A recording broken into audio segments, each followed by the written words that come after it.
ఏం లేదు అంటే థ్యాంక్ యూ. అంటే సక్సెస్ మీట్ ఇవన్నీ నాకు అలవాటు లేవు, ఫిలిం ప్రమోషన్స్ ఇవన్నీ. నాకు ఎలా అనిపించింది అంటే ఈ సినిమా వచ్చినప్పుడు పొద్దున్నే మాట్లాడుతున్న క్యాబినెట్లో అంతా పంచాయతీరాజ్ శాఖ గురించి మాట్లాడుతున్నాం, ఏవో ఆ పనులు ఈ పనులు ఉంటే ఒక పంచాయతీరాజ్ డిప్యూటీ సీఎంతో ఉండి పంచాయతీరాజ్ శాఖ నిర్వహిస్తూ ఉంటాను, ఆఫ్కోర్స్ ఫారెస్ట్ అండ్ ఎన్వైరన్మెంట్తో పాటు. సో పంచాయతీరాజ్ శాఖ మంత్రిగా ఉంటూ కేవలం నేను పంచాయతీల వరకే పరిమితం అనుకున్నాను, కానీ సినిమా పంచాయతీలు కూడా చేసి మరి రిలీజ్ చేయాల్సి వస్తుంది నేను ఎప్పుడు అనుకోలే. అంటే అంటే నాకు ఎందుకు అనిపించిందంటే నా లైఫ్ టైంలో ఎప్పుడు కూడా నాకు ఏది తేలిగ్గా దొరకలా.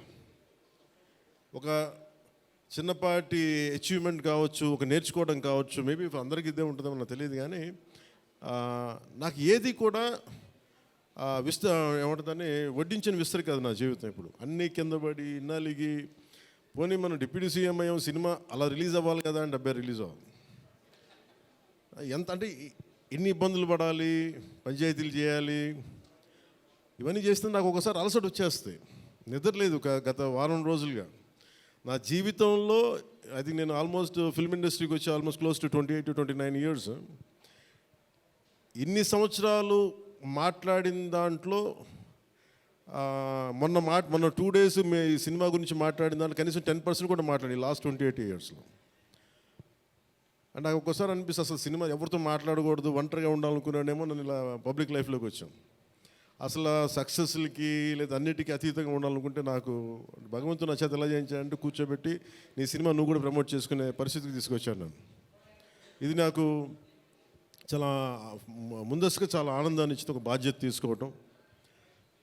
సినిమా సక్సెస్లు ఇవి ఎట్లా ఉంటాయి, రికార్డ్స్ ఇవన్నీ నాకు నిజంగా తెలియదు.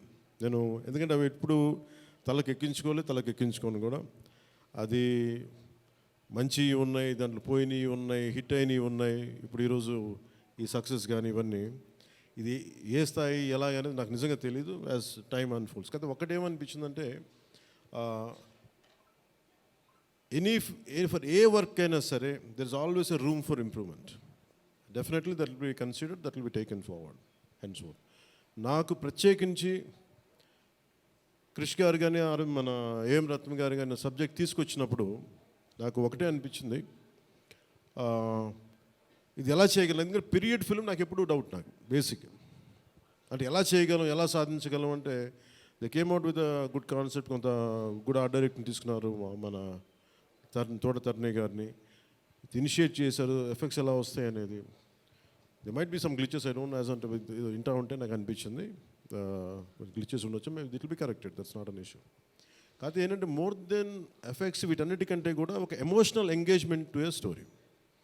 మనం ఒక సినిమాకి వెళ్ళినప్పుడు మనకు గుర్తుండిపోయేది ఏవి ఎలా ఉన్నాయని కంటే కూడా what do we carry in our heart. మన గుండెల్లో మనం ఏం తీసుకొస్తాం, ఏ జ్ఞాపకాన్ని పట్టుకొస్తాం, ఏ ఎమోషన్ని తిరిగి ఇంటికి తీసుకొస్తాం అనుకుంటే నాకు ఒకటే ఈ సినిమా నేను ఒప్పుకున్నప్పుడు నాకు ఏమనిపించిందంటే ఇది మొఘల్కి సంబంధించింది. మన చిన్నప్పటి నుంచి స్కూల్స్లో చదువుకున్నప్పుడు always we hear about how Akbar is great, how Shahjahan is by creating Taj Mahal, how what an artistic personality, what an artistic emperor, what an aesthetic sensibilities on emperor. When it comes to Aurangzeb, what a pious religious man. He never used to take anything from his own kingdom. Always he used to earn his own bread by stitching topis and also something like making some dharmic granths. ఎప్పుడు మాట్లాడారు కానీ but the darker side మన చిన్న line ఉంటుంది. ఇప్పుడు నేను చిన్నప్పుడు స్కూల్లో మన సోషల్ టెక్స్ట్ బుక్లు చదువుకున్నప్పుడు జిజియా గురించి ఒక చిన్న simple line used to be there, that's it. He levied jizya on Hindus అని. ఈ సినిమా చేస్తున్నప్పుడు నాకు అది గుర్తొచ్చింది. ఒరిజినల్గా ఈ కథ చేసేటప్పుడు సింపుల్ లైక్ ఎనీ ఇమిగ్రేషన్, మన ఎయిర్పోర్ట్కి వెళ్తే ఇమిగ్రేషన్ ఎలా ఉంటుందో అలాగే కైండ్ ఆఫ్ ఇమిగ్రేషన్ అది. హిందూగా ఉంటాం, ముస్లింగా ఉంటాం అంటే లేదా వెళ్ళిపోయి హిందూ లైక్ బొట్టు పెట్టుకుని ట్యాక్స్ పే చేసి వెళ్ళిపోతారు, అంతే. That's the sequence. So once the producer and Krish garu have decided, and Jyoti Krishna garu have decided it should be 2 parts. అంటే లెంత్ 4.5 hours వచ్చేసింది కాబట్టి మనం ఫస్ట్ మన దీన్ని 2-2.5 గంటలకు చేయాలనుకున్నప్పుడు అప్పుడు ఇంటర్వెల్ పాయింట్ ఎక్కడ పెట్టాలంటే ఇది ఏముంటుందని చౌకీటానా, ఈ చౌకీటానా దగ్గర ఆగిపోయింది. సో అక్కడి నుంచి దాన్ని నాకు చేస్తున్నప్పుడు నాకేమనిపించిందంటే వీ కెనాట్ అండూ హిస్టరీని అండూ చేయలేం, కానీ can we address the past mistakes of the history? We are not questioning about the Akbar's greatness, we are not questioning the Shahjahan's historic values, we are not questioning the Aurangzeb's commitment to his religion. There's nothing wrong in it, but we should also parallelly talk about his tyranny, his tyrannical attitude, his approach towards Hindus in those times. అంటే కాన్స్టెంట్గా మనం ఎప్పుడు కూడా Akbar the great అని వింటాం, కానీ Krishnadevaraya the great అని విన్నాం, రాణి రుద్రమదేవి ద గ్రేట్ అని విన్నాం. I don't know why conveniently our historians conveniently they made it in such a way, only it confined to only Mughal emperors.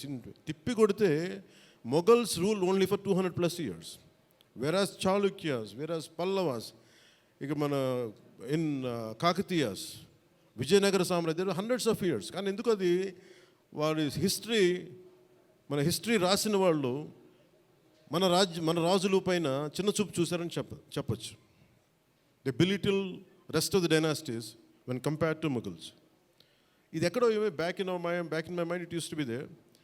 So when you could convey the greatness of an Akbar, when you say that how committed religious man Aurangzeb was, so why can't we talk about jizya? It's always interesting. And being a Hindu land, ఇది నేను హిందూగా ఉండాలి, నువ్వు జిజియా నువ్వు పన్ను pay చేయాలన్న కాన్సెప్ట్ని ఎవరు దాన్ని ముట్టుకోలేదు, భయపడ్డారేమో, లేదా సెన్సిటివ్గా ఫీల్ అయ్యారేమో. బట్ నాది ఎప్పుడు కూడా టైట్ రోప్ వాక్. సో నాకు అనిపించింది దీన్ని ఎక్స్ప్లోర్ చేద్దామంటే చాలా సందర్భాల్లో కూడా ఏమైనా సమస్యలు వస్తాయా మనకి. ఎందుకంటే ఇప్పుడు ఔరంగజేబ్ చేసి వెళ్ళిపోయినా కానీ ఇంకా మన వాళ్ళంతా ఇంకా సెన్సిటివ్గా ఉంటారు ఏంటో మరి. ఔరంగజేబ్ చచ్చిపోయి చాలా రోజులైంది, శతాబ్దాలు అయిపోయింది, కానీ ఔరంగజేబ్ గురించి మాట్లాడగానే ప్రతి ఒక్కరు సెన్సిటివ్గా ఫీల్ అయిపోతూ ఉంటారు. సో ఇది నాకేమనిపించింది, let me explore the darker side of Aurangzeb, especially when it comes to jizya. రాజ్యాలను కొలగొట్టింది ఉంది, రాజుల్ని చంపింది ఉంది, కానీ బట్ ఒక సగటు మనిషి, ఒక common man in the Mughal period during Aurangzeb, he has to pay jizya. So why can't we explore this as మనకి స్క్రిప్ట్లో స్కోప్ ఉంది కదా, దట్స్ హౌ వి ఎక్స్పాండెడ్. ఆ ఎక్స్పాండ్ చేస్తున్నప్పుడు నాకేమనిపించిందంటే ఎప్పుడు రెవల్యూషనరీస్ ఆ రెబిలియన్ ఎలా ఉంటుందంటే స్పాంటేనియస్గా ఉంటాయి, వెరీ స్పాంటేనియస్గా స్పార్క్ అవుతాయి. సో ఫర్ మీ నాకు ఈ ఆల్ దీస్ ఇయర్స్ నా పొలిటికల్ జర్నీ కూడా అంటే రెండు నాకు ఇన్ఫ్లుయెన్స్ చేసినాయి. 18 minutes ప్రీ క్లైమాక్స్ ఆ పార్ట్ అంతా.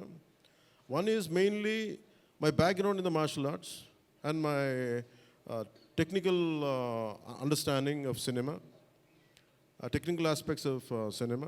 The third is my experience in handling the emotions of people and fighting against the tyranny in Andhra Pradesh.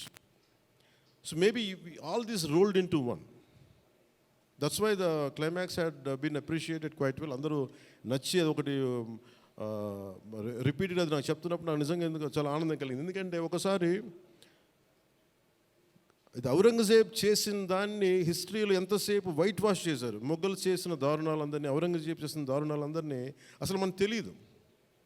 Sometimes వాళ్ళ గ్లోరీతో పాటు వాళ్ళ చెత్త కూడా చెప్పాల్సిన అవసరం, వాళ్ళ దుర్మార్గం కూడా చెప్పాల్సిన అవసరం ఉంది. That's what the climax had revealed, the climax had work towards it. అది ఆ సిచ్యువేషన్ వచ్చింది కాబట్టి దాన్ని కంప్లీట్గా చేయగలిగాం. అదొకటి